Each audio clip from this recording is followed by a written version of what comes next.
okay, the first thing I got to do when I approach God is pull out my report card and show it to him. I went back to my room and I probably cried for like 3 hours, just bawled and bawled and bawled. There was something in me that just went, never again. Never, ever, ever again. There was just kind of this series of rejection. And so obviously pornography, it doesn't reject me. It doesn't turn me away. It doesn't say I'm not enough. It doesn't, it's always there. It's always comforting. It feels like this warm hug, but in the long run, it's just a poison. I want to be good enough. I want people to look at me and go, oh, he's competent, he's smart, he's intelligent, he's great, he's awesome. Because if I can't prove those things, well, it's all going to come crumbling down. As a kid, do you remember getting a report card? Did you look forward to that day, or were you a little bit anxious? Have you ever received a bad grade, and how did it make you feel about exposing that grade? Did you fear being judged? Did you feel inferior, stupid, or dumb? Did you feel shameful, and if you could have concealed that grade, would you? What about life? Have you ever been scared of what others thought about you? Have you ever worried that others wouldn't like you and that you just weren't good enough? Sometimes these views get projected on God, and it seems like he is this giant judge with a huge gavel. Sometimes it feels as though God is standing over us, judging us with his eyebrows furrowed and his arms folded closed. Why do I sometimes view God in this way? How do I change my view of God, and how do I get rid of this fear of rejection? These are questions that I want to ask our guest today as he shares his life change story with us. My guest is also a friend, and I can't wait for you to hear his life change story. So, hey, friend, why don't you introduce yourself to our listeners? Well, hey, Eric, I'm glad to be here, man. Thanks for having me. I'm a grateful believer in Jesus, and I struggle with sexual addiction, codependency, food issues, pride, and the list goes on and on and on. And my name is Michael. Hey, Michael. Hey, yeah. So I have lived up here in Northwest Arkansas since 2017. And I actually moved up here first, which we'll get into all that. But I worked for Camp War Eagle for a few years. And then the last 5 years, I've been on staff at Fellowship Bible Church at our Rogers campus, doing worship, leading worship for Celebrate Recovery on Friday nights. Well, I get to see you every week, and so this is an extra bonus for me, but thank you for agreeing to do this. I'm really excited. So what was it like growing up in your home? Was there any God stuff going on in your house, or did your parents bring you up with some religion or some faith? Tell me a little bit about that. My parents definitely raised me and my sister and my brother to follow Jesus. And in fact, it was almost to one extreme. It was almost like for them, they had experienced the unhealthy extreme of life. And so I think in a lot of ways, they swung to this whole other opposite side of kind of these just very strict, like, hey, like you're going to follow Jesus. You're going to do this. This is how we're going to do things.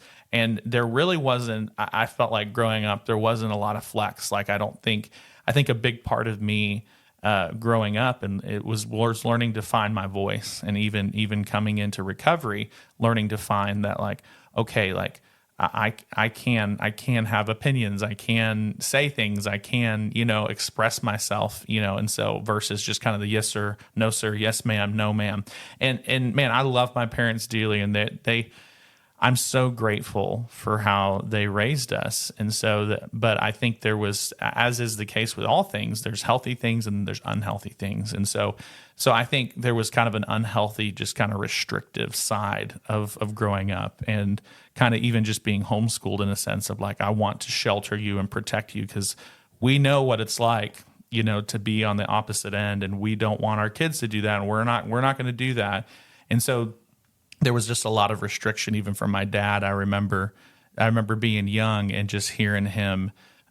He would say things like, "Hey, we can't eat pork because the Bible says we can't eat pork. We can't do this because the Bible, for a little bit, we couldn't buy Nike clothing because I think the Nike swoosh was from a Greek god, and so there was just a lot of restriction growing up. So let me ask you this. It sounds like legalism. Almost. Yes. It's almost like we've got to stay within the lines, or, hey, there's an angry God up there that's going to bonk us on the head, or there's going to be some repercussions if we don't follow the rules, and you need to follow the rules. So, I mean, was there kind of a performance-based culture in your family or not? No, that's a great observation. And I definitely think there was this sense of, I remember my dad making us, and I probably couldn't say it now. I know I couldn't say it now, but I remember him making us, we had to memorize Psalm 1. And then he would tell us, like, you're going to have to go in front of the church and say it in front of everyone. And so we did that. I remember as a kid, like, we had to go in front of the church and we had to say Psalm 1, and memorize that. And,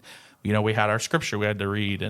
And so what you're saying, there definitely, I think, grew up me thinking that I have to earn my place in this world.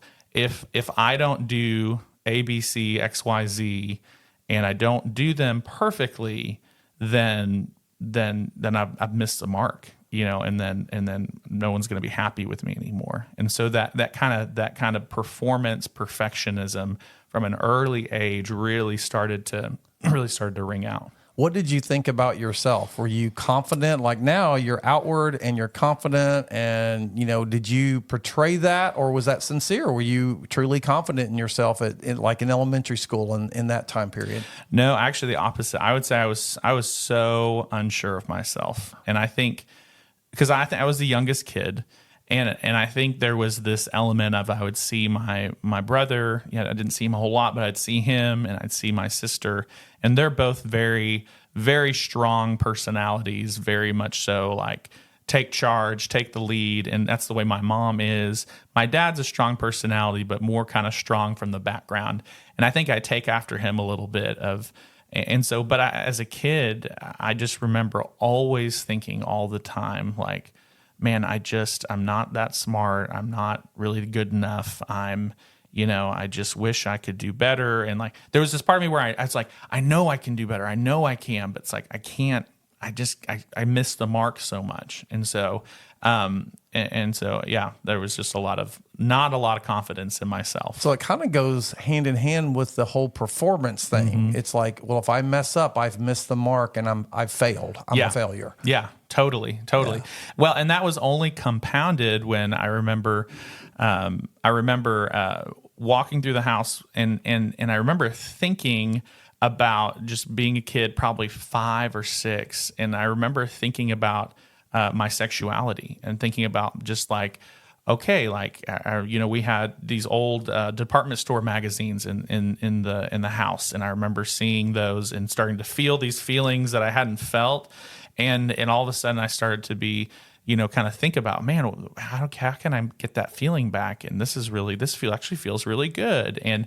But I remember, it's interesting, even as a small kid, there was a part of me that was like, this is so wrong. And I can't talk to my parents. I definitely can't talk to my parents. And I didn't really know what to do with that. And it's interesting because, healthy sexuality is a part of how God's designed us, right? Like, God has put that in us. It's not this evil, horrible thing. That's now what we do with it and how it gets twisted by the enemy. All right, all that's the whole thing. But even as a kid, there was just this innocent, that's a part of how God's made me. I'm starting to get curious. But even as a kid, I felt this suppression of, like, I need to, like, hide this. I really need to hide this. And I kind of look back on that. I'm like, why did I like, even as a 5-year-old, I'd already learned, like, don't share your flaws. Don't share. If something feels bad, don't talk to your parents about it, because that's not going to end up well. And so that just started to compound. I had a couple small childhood friends, real close friends, and I remember, talking to them about, hey, have you ever, like, done this? Have you ever acted out? Have you ever, and 7, 8 years old. And so now we're starting to kind of, like, experiment and have these conversations and all this stuff. And I remember just as a kid, just thinking, this feels so right and it feels so wrong. And I know this is not right, but but I'm still curious about it. And so, and I remember my mom I remember being a small kid, and like my parents would like find out, or they would just catch me looking at a magazine or something, and it was always just swift, like I don't know if I ever got spanked for that, but it was just always like, do not do that. That's not okay. And there was just no curiosity. There was no like, hey buddy, why are you looking at that? Like, bring us into that. It was just no, like put that. I can't believe, my mom would get rid of the magazines and stuff. And so again, just from an early age, I think there was just this like, I got to do the right thing. I got to do the right thing. And if I do the wrong thing, then I definitely can't share that. I definitely can't talk about that. And I think that obviously played into my relationship with God. God was this person with kind of his arms folded, and I knew he loved me. I knew he cared about me, but for me, it was okay. The first thing I got to do when I approach God is pull out my report card and show it to him. And it's like, that's what he's asking for is, hey, before we get to all the other stuff, let's see your checklist. Did you do it? Let's see your report card. Are you at C minus? Are you at an A minus? That's not an A, and that's definitely not an A plus. And it's like, well, that's not how God is. And so there's a lot of lies.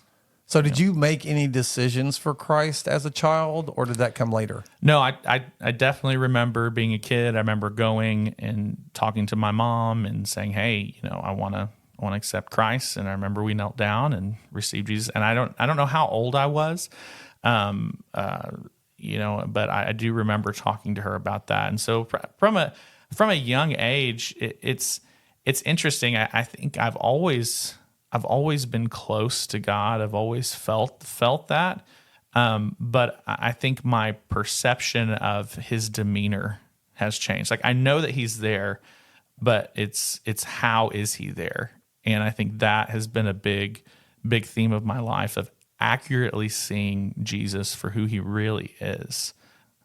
So let's move into high school a little bit. Yeah. A lot of times high school's where the freedom starts to, you turn 16, you can drive, you have a little bit more freedom to go be with the kind of friends that you want to be with. And so what happened to Michael as you got into the high school years?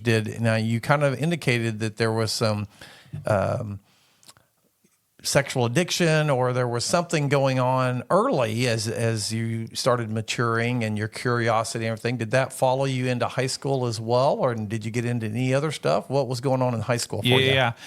I feel like in many ways my high school years were sort of me coming out of some of that addiction. I think early junior high, I was struggling. And then my 8th, 9th, and 10th grade year, I went to a small private school.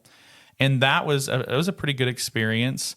I started to make some friends. I started to feel like I was seen. I started playing basketball. I enjoyed that. And so I in many ways, it was like, okay, life is kind of looking up. And the church that we were going to, I mentioned there were some unhealthy, but man, there were some great things. And man, one of them was just the youth group, the community. There was probably about 10 of us. It was a smaller church, and we did everything together and grew up. And so I felt, I started to get into music. I know that's a big part of my story, and you had talked about that a little bit. It just, that was when I started to serve on a worship team, and me and my sister actually served on the worship team. She plays keys. My brother played, we're all musical. And so, and then high school, my junior and senior year, I transferred to public school. And honestly, there was a lot of really great things. I had a couple girls that I really liked, but there was a part of me that I was like, I don't think I'm ready to date yet. But I also think there was a lot of shame still, just like I'm just not good enough. I'm not where I need to be. And so I really liked this girl in high school, but she was 2 years younger than me. And by my senior year, we were starting to get close, but I was like, I'm not ready to date. I can't do that right now. And so, but high school really was, I remember struggling with pornography, occasionally, but I think for the most part, I kind of went into college with kind of like ready to go. Like, let's do this. And I remember feeling close to God and quiet time was great and all these things. And so there were definitely hard things. One of the things, and I didn't mention this, but when I was in junior high, my parents separated for a year and a half, and that was really, really hard and it was really tough. And I think that affected a lot of things. But even in the midst of that, God brought them back together, and my dad had a lot of, kind of the unhealthy control things that kind of came to a head, which caused that. And so, but they ended up coming back together, and man, it was like, all right, like, God, you brought my parents together. Things are feeling good. And that kind of led into college. So high school, honestly, was I think of it fondly, and I think of it as kind of a big highlight, from coming out of those years of feeling so alone and dark. And I had confided in my youth pastor that I'd struggled, and that ended up going fairly well, and had a couple youth group guys that we kind of would talk. But again, I think the biggest thing is I always, in all of my times that I would share my struggle with someone with struggling with pornography, it was always like, great, that's awesome. Let's like read scripture.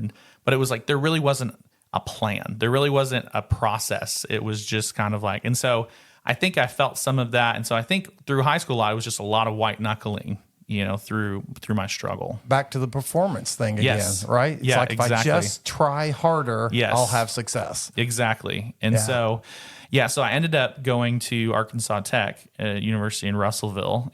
I feel like college was kind of there was kind of a pivotal moment. A big part of my story I mentioned is always I really wanted to be in a relationship. I hadn't dated anyone in junior high and high school. And I really liked this girl in high school, but I just was like, it's not the right time. And I never felt like, we would talk, but I never feel like she felt the same way, kind of one of those where, and so I went into college kind of going, you know what, like, I'm just going to continue to just be patient. And, I'm doing college, I'm staying busy, doing music. And so I don't even know if I'll have time for a relationship. And me and this girl from high school, we talked a lot my first year in college. And I remember after my first year, I went and did this sounds very nerdy, and it is, but I went to choir camp and was a counselor at choir camp at UCA. They do a really big, awesome choir camp there every year. And I remember going to this camp, and this girl who was a few years older than me, she was a counselor there. And she started to kind of talk to me, and she would come sit by me at stuff throughout the week. And I remember just thinking to myself, why is she like doing this? Like, it didn't compute in my head, because I think, again, some of that self-worth and some of that doubt, and like, it was just kind of like, I don't really get this. And she was a little bit older than me. And to me, she was like way prettier than, like whatever I would ever, And so anyway, I go home after choir camp, and she starts to send me some Facebook messages, and just kind of like, hey, how are you doing? And so we start talking. And pretty soon we're talking all the time. And like, we start to text each other. And anytime I can get a chance to go over to Conway from Russellville, I kind of like, hey, I'm going to call you, want to like hang out or whatever. And so this went on for probably 5 months. And there was no, like, I didn't say, hey, I really like you. Like, there was no kind of define the relationship. And a big part of it was because I think I was just so scared to like say anything. Like, I didn't feel confident. I didn't feel, and because I was still not a whole lot, but I was still kind of struggling with pornography, just on and off, just not a lot. And so there was kind of that hesitancy of like, I don't know if I deserve to be in a relationship. And so finally, this kind of just builds and builds and builds. And we're texting like every day, like we're dating. We're pretty much dating, but we just hadn't said anything. And so I finally meet with her, and I finally tell her, this after 6 months, I tell her, hey, I really, really like you. And she's like, man, I really like you too, and it was like, and then right after that, we kind of said that. And then right after I said, but I don't feel like I'm supposed to be dating anyone. And I don't think I should be dating you. I don't think I need to be doing that right now. And she was just kind of like, okay, and it was just kind of this awkward, but I was just like, and I remember going home and feeling so just like lost and like hurting, because it was just like all I wanted to do was just date this girl, and that's all I wanted. And but it was just like there was this part of me that's like I look back and I think I was thinking, okay, like God's telling me not to do this, but I think it was really my own shame and my own just fear and my own worry, and so we end up no talking for 2 weeks, and then she texts me and says, "Hey, I think just even though we can't date, I think we can still be friends." And it's like, okay, yeah. And so we ended up start texting slowly. About another 3 or 4 months, we're texting more than we had been, and we finally get together again, and we go, "Hey, let's just start dating." And so we ended up start dating, and I remember just feeling like this high, right? Like it was just this. I really, really, really liked this girl. And I think in my head that perfectionism was like one and done, baby. Like, we're going to get married. Like, I'm going to be able to tell people that, yeah, I only dated one girl and she was the one I married. And we're going to be married for 60 years and it's going to be, bliss, our whole life. And so I think there was some pride there. There was some, and about 4 months into us dating, she ends up coming to Russellville to meet with me.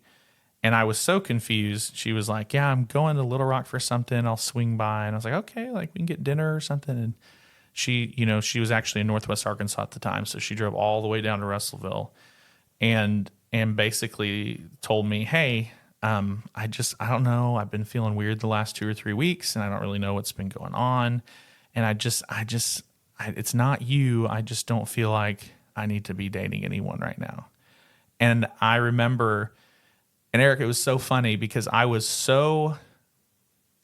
haven't talked about this, but I have a lot of codependency. And I was, in the moment, I was so codependent that she started crying and saying this.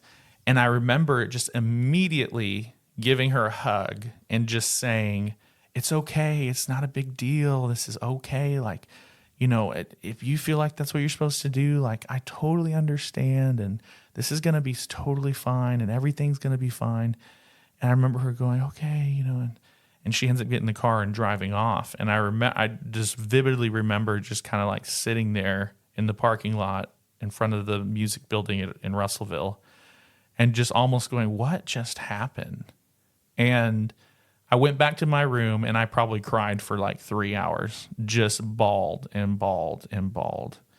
And I just remember hurting so bad. And I remember thinking to myself, why didn't I ask her why? Why didn't I say what, because I was just so consumed with, I want her to be okay. And I wasn't even processing what was going on in my own heart. And so I remember the next, and that was the fall of my junior year that happened. And I remember my junior year in college was just horrible. I mean, that's probably the most I've ever struggled with pornography. I was super isolating. I wasn't talking with anyone.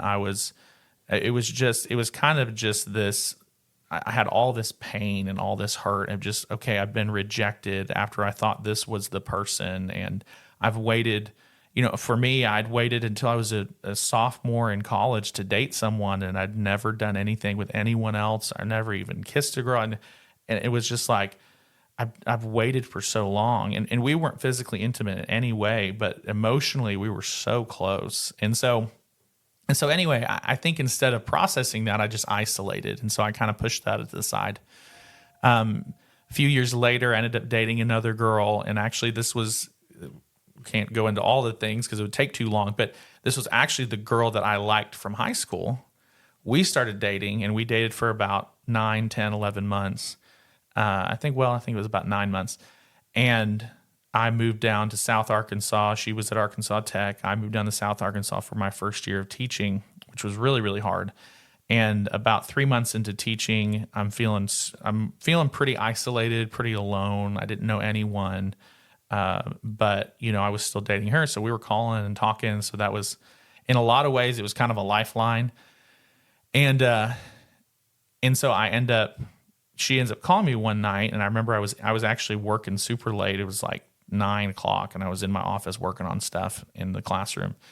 And she calls me and says, "Hey, I've just been feeling weird the last month or so, and I just don't feel like I want to date anymore." And I just remember, like, in that moment, just like what is going on? Like, and I think in my head, part of me was like, because when we started dating, I had so many of my friends that went, "It's about time you start dating this girl, because we saw you all in high school all the time. Like, it's been a long time coming." And so again, this is the person I'm going to marry. This is the person I'm going to be with. And then all of a sudden, just another rejection. And so I think it was in that moment that I kind of just, there was something in me that just went, never again, never, ever, ever again. I'm not doing this anymore. And so I ended up, I didn't date anyone. I didn't really date anyone for about 4 years. And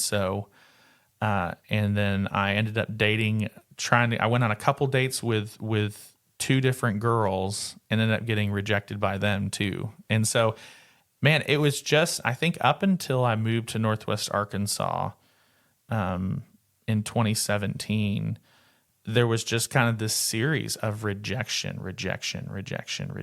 And so obviously pornography, it doesn't reject me. It doesn't turn me away. It doesn't say I'm not enough. It doesn't, it's always there. It's always comforting. It feels like this warm hug, but in the long run, it's just a poison, and I mean, and so I'm starting to just really, really struggle. And so I'm a teacher. I'm trying to, work in different things. And like, I'm feeling all that, and I'm serving on worship teams, and all the while I'm struggling with this, but just not knowing what to do with all of that.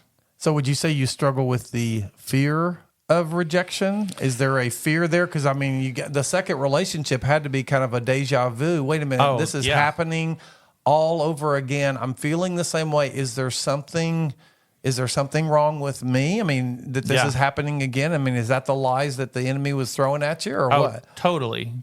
And I don't think in the moment I realized it, and that's been the beauty of CR, is slowly unpacking all of those lies and going back like, man, I don't think there wasn't anything wrong with me.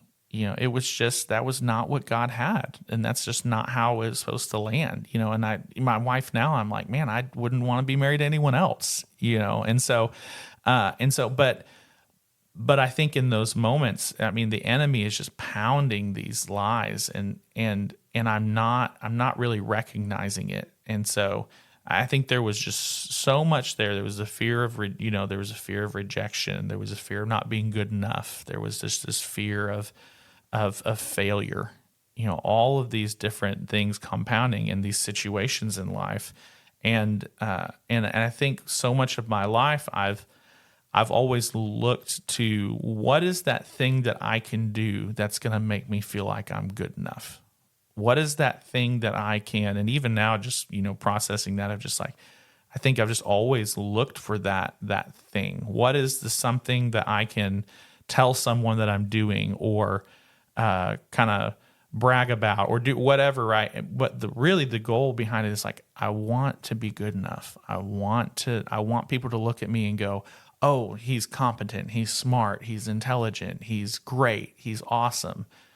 Because if I can't prove those things, well, it's all going to come crumbling down.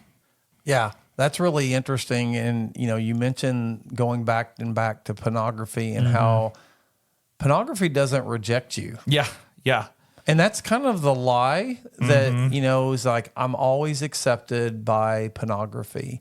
And you mentioned earlier, and I thought this was a great analogy, was the report card. Yeah. Is that I'm looking at my report card. Did I get, I got a C here, a B here. Oh, I got a D here. Oh, I'm failing. I'm not passing. And even an A is not an A plus, and all these things. But when you're looking at pornography, that person on the other side of the screen, which is, a video or whatever, it's saying A plus. Yeah. You're an A plus in my book. Yeah. And you believe that lie. It's a fantasy. It's not real, but you walk into that thinking, oh yeah, this this is giving me what I want, which is acceptance. But then after it's over, after I'm done, then it's like all of a sudden I realize that it was a lie. Yeah. Yeah. It gives everything in the moment, but nothing in the long haul. Wow. It just steals. And, it's because I'll tell guys, and I have to remind myself of this sometimes too. It's like, I'll tell guys, well, why do we look at porn? Or, and it's not just a guy issue, right? It's a female issue too. And especially today, it's just been expounded. But I'll tell people, why do we look at porn? It's because it feels good. But the problem is it feels good for this long. And I know you can't see it, but I'm holding my fingers really, really close together. It just lasts for just a moment. But it feels good, but just for a moment. And it doesn't last. It just doesn't last. And then, just like any drug, you got to have more and more and more and more of it. And pretty soon it's like, I found myself just kind of in the depths of that. And so when I moved up here in 2017, I started working for Camp War Eagle, and I started going to Mosaic, which is Fellowship Saturday night service. And so I ended up going to one of the pastors at Mosaic and getting say, hey, let's go get some food. And I just remember kind of spilling my guts, my whole story. Hey, I'm struggling with pornography. I've struggled pretty much my whole life. And I hate this. I hate that I'm doing this. I don't want to struggle with this. And it's like, I really think maybe it would help if I started meeting with someone. And it was funny. I was so codependent in that moment. I didn't want him to feel awkward, and I didn't want to experience rejection because I really wanted him, because I picked him because I really liked him, but I couldn't bring myself to ask him, hey, would you consider being that person? And because I didn't want him to feel weird, and I didn't want him to say no. And so I was like, well, I just won't ask him, and I'll kind of like, it would be great if someone would meet with me regularly, And so he ended up just saying, man, thanks for telling me. He was so gracious and kind, and just said, I'm going to pray about it. And I'll pray about who that could be. And so it was totally God's plan. He texts me like a week later. He said, hey, I got someone. I think they would really like to meet with you. They're willing to meet with you, and gave me his name. And so I set up a meeting with this guy, and I was like, God, I don't really know how this is going to go. So I met with him 6 a.m. It would have been, oh man, this would have been around maybe summer or fall of 2018, around there. But met with at 6 a.m. at Westner's Grill in downtown Rogers, and just kind of the same thing, spilled my guts and just was really brutally honest and said, hey, this is where I'm at. This is what I've been struggling with. And he said, man, thank you so much for sharing. Have you ever heard of Celebrate Recovery? And so I said, yeah, my old roommate, he had mentioned, I think he worked for them. And he's like, oh yeah, I know him. And so he said, this guy said, you should come. You should come on a Friday night and come sit with me. And so I ended up, fall of 2018, I ended up going to CR for my first time. And, it's so funny. I totally experienced the kind of pulling in the parking lot and just feeling like, do I need to be here? This just feels weird. And I naturally kind of have I'm not going to say critical mind, but just kind of that mind to look at things and go like, I usually see what can be better before I see what's good. And so I kind of walk in, and I remember the worship started, and I was like, okay, this feels pretty cool. And then I remember the 8 principles and thinking to myself, that's just kind of weird. Like, that's kind of hokey. I was like, this is just, and honestly, I was nervous to be there, but honestly, I was pretty pridefully skeptical, just kind of sitting there like, this is so weird. And then I remember the Serenity Prayer. There were some phrases in it that I remember thinking to myself, I don't know if that's right, or that feels weird.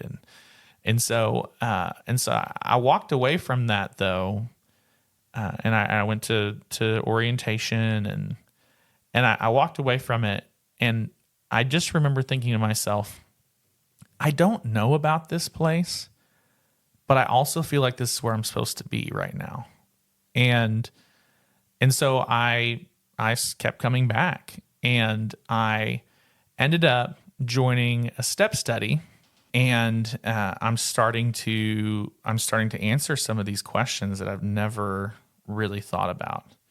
I'm starting to, for the first time in my life, I'm starting to think about my family of origin and how that may or may not have impacted my life, And I remember getting to the question about how is your heavenly father like your earthly father, and how are they different? And man, that question just hit me between the eyes, because it was like, I've never thought about that. I think I've always just going back again to the idea of God kind of with his arms folded. And I know he's there. I don't doubt that he's right by me. But how is he looking at me? What is what are his feelings towards me? What is he thinking about me? Recovery for me, I think, could best be summed up in that was fall of 2018 when I first started my recovery journey. I went to a sexual addiction intensive last fall for me personally in October. And man, it was so powerful. But one of the things that they said there, and as soon as they said it, I thought to myself, this is what God's trying to teach me. And they said, what if it's not, for those of us that are in Christ, what if it's not our sin that separates us from God, but it's our shame? And I remember hearing that and thinking to myself, well, time out, sin does separate us from God. But it's like, time out. If I'm in Christ, Jesus has paid the price. The penalty's paid for. Now, does it matter what I do? Absolutely. Like, that has real consequences. That's important. That's like, but man, when God looks at Michael, he sees the blood of Christ. He sees the blood. And so he's not looking at me with this like, ugh, like, where's your report card? He's saying, I got your report card 2,000 years ago. Like, it's done. And it's the idea of this, and I don't have kids yet, but it's the idea, I think, of this dad holding his son. Maybe his son's screwed up or something, and the dad's holding him, and the dad's lovingly looking down, and the son is closer to his dad than he'll ever be. He's right there, but his head's down, and he's not looking up. And so what's separating that son from his dad right there is not the proximity. It's right there, but it's the shame. And God's saying, hey, just look up. Just look me in the eyes so I can look at you and go, hey, I still love you. I'm not asking for a report card. I'm not wanting you to give me a list of all the things you did this week really well and all the things you did really badly, and then we'll decide how our relationship's going to work. And I'm still learning that. I'm still really growing in that. Okay, God, how do you view me, and how does that affect our relationship? Wow, there's a lot there, but I love what you said, and I've actually never heard that it's not our sin that separates us, but our shame.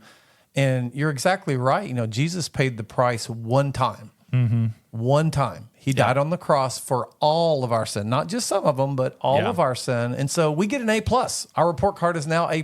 He doesn't see any of our failures. We are. And so really the separation comes on our side, not on God's side, because once we receive Christ as our Lord and Savior, as we bring him into all of that, now it's up to us to push that shame aside and to delve into that relationship. And so that's amazing. I love that. That's a great illustration of how God views us and the grace, and you mentioned the arms folded. Yeah. And that look of judgment, like you still didn't make the A+.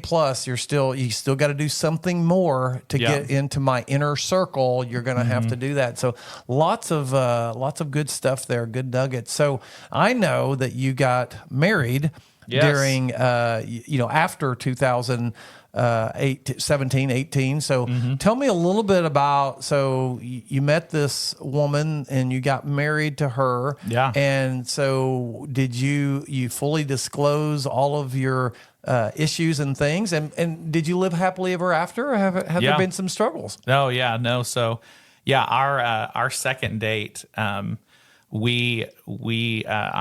shared everything with her. because I'd actually just started working for CR.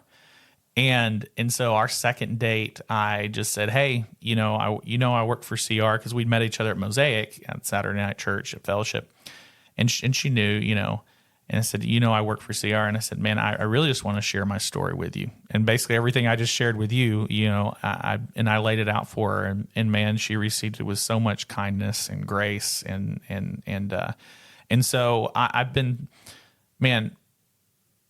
Mary Beth is incredible. I mean, she really is someone who is very patient with me, is very kind with me, and definitely a blessing from God because I know that God knows like this is what you need. And so I think in many ways it's like the last 3 years has been this like rewiring. And I think we've even had conversations of like, I think my default is to go back to again, oh, I'm not going to do that again. Like, you're going to leave. You're going to leave. You're going to leave me. Like, this is what happens every time I try to get close to someone. You're going to leave. And just that, if we're ever nervous or scared or worried, or I need to share something with her, or it's to have the other one say, "Hey, I'm not going anywhere. I'm not going anywhere. Hey, I just want you to know before you start sharing, I'm not going anywhere. Even if I get upset, even if I get frustrated, even if, I'm, going to be worried or fear or whatever, even if I don't react the greatest, I just want you to know I'm not going anywhere. I'm here." So are you still seeing God with the folded arms now? I think I see God more accurately more often than not. And that's a big win. I think there are still times when I'll feel that. I'll feel that like, oh, I screwed up, and I'll feel that kind of like, I know y'all can't see me who are listening, but I'm crossing my arms right now. I'm kind of looking down condescendingly. Like, I'll feel that. And that's where I have to go, time out. That's not God. That is just not him. That is either my shame or it's the enemy in some way, but more often it's just my own shame. And it makes sense. That's the thing that Rodney says a lot of time. It makes sense, right? Like all my past experiences to see those folded arms, but that gentle, "Hey, that's not me. That's not me." And so I think, yeah, to your question, it's more often than not that I don't see that, which is a good thing. Yeah. I think, we talked about perspective and the changing our thinking. And for me, hearing what shame, the definition of shame and the definition of guilt, because if I do something wrong, I'm guilty. I mean, I did something wrong, but shame says I'm a bad person. Yeah. And I'm a bad person. I don't deserve anything, so I'm a bad person. Yeah. But whenever I'm a child of God, whenever I know that I am His child and He loves me no matter what I do, and my report card's already an A+. Yes. So I don't have to worry about Him not loving me. I just need to allow him into that pain and that hurt and let him change me. And so anyway, I love that. So I think you're exactly right on with the shame and how that, my view of myself and the identity picture that I am viewing myself as a bad person. Well, if I think I'm a bad person, I'm going to do bad things. I'm going to do a lot of bad things. Yeah. Yeah. It's so anyway, everything. That's huge. I love that.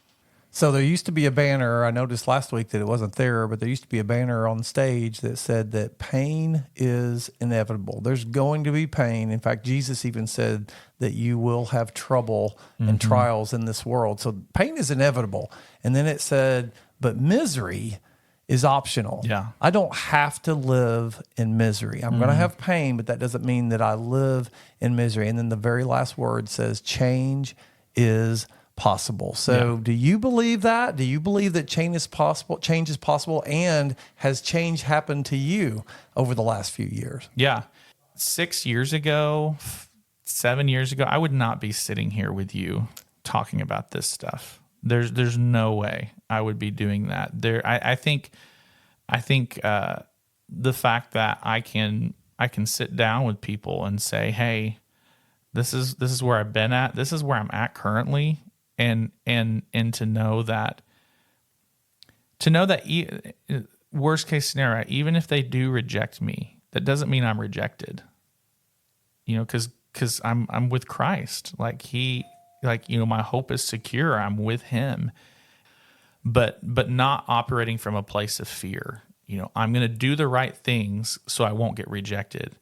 It's no, I'm accepted, I'm loved, I'm cared for, and therefore I can do those right things. And so, I definitely have seen. I think that's been the biggest thing the last 6 years for me, is the ability to be more honest, and the ability to open up, and the ability to share, and the ability to not hide. It's like I don't have to hide.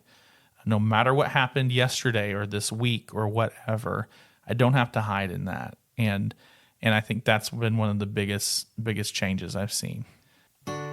Michael, thanks so much for sharing your life change story with us. Hey, if you are listening today and you have been living in fear of being rejected, maybe that fear is of others, or perhaps you are fearful of being rejected by God.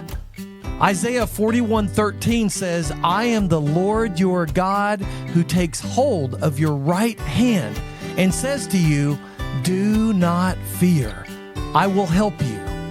1 Peter 5:7 says, cast all your anxiety on Him because He cares for you.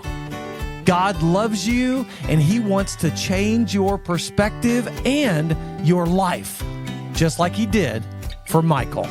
However, if nothing changes, nothing changes. See you next time.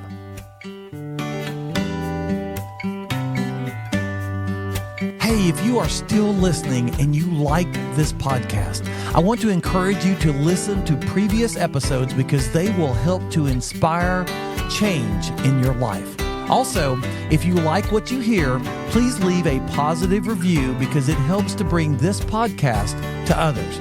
But no matter what, may God bless you, and may God bring positive change to your life.